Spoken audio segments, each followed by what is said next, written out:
Dr. Fauci, this is the fastest vaccine in human history. People want to know, did we undermine the safety of the vaccine because it was done so fast and without long-term studies? Okay, so that's a great question. It's the most commonly asked question.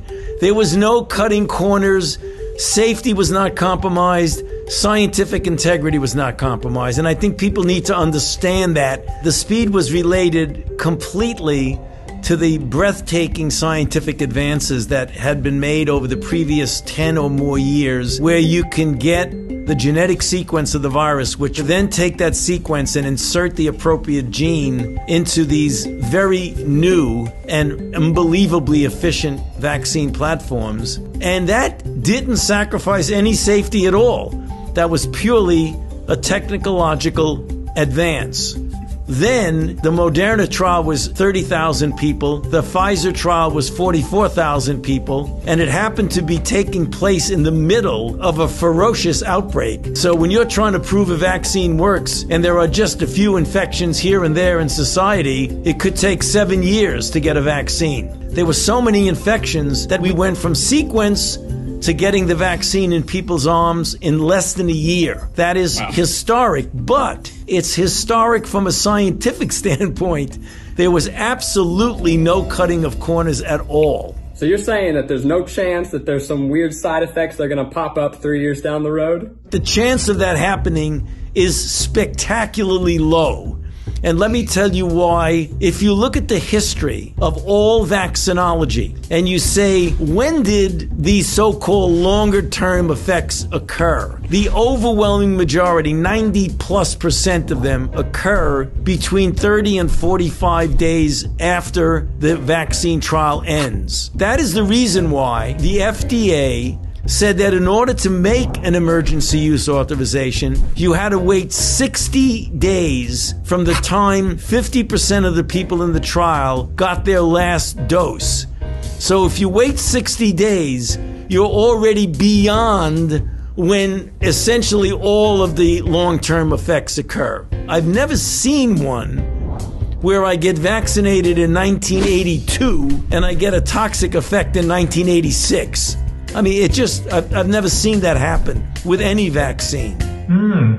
Wow, that's amazing. Okay, I'm going to ask you a question here.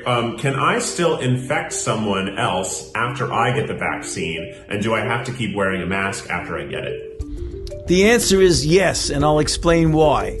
It is still conceivable that you could get infected and be asymptomatic. And even though the vaccine protected you from getting sick, it didn't protect you from getting infected. So you may not even know that you're infected and be completely asymptomatic and then spread it to somebody else. I think that's been the scariest part of this whole pandemic, is that I could totally have it and not know, and that terrifies me. We can pull back on masks when we get such an overwhelming proportion of the population is vaccinated that there's herd immunity, which means that the level of virus is so low that it's not a threat. What percentage of people need to get the vaccine for us to achieve that?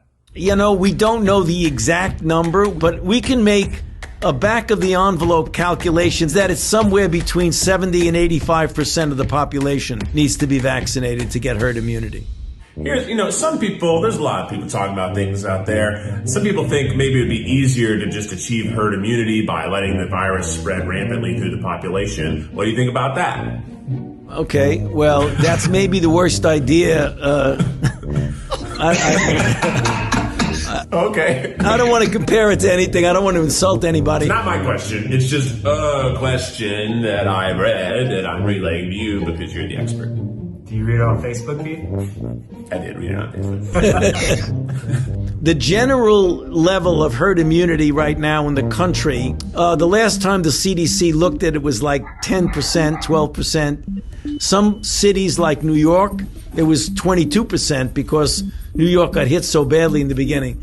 So let's say that the level in the country today, let's say it's 20%. So with 20% of the people infected, we've already had 352,000 deaths. To get to 80, you'd have to have 4 times as many people. So are you willing to accept 1.2 million deaths in order to get to herd immunity? I don't think so. So the road to herd immunity is a vaccine, not just letting people get infected.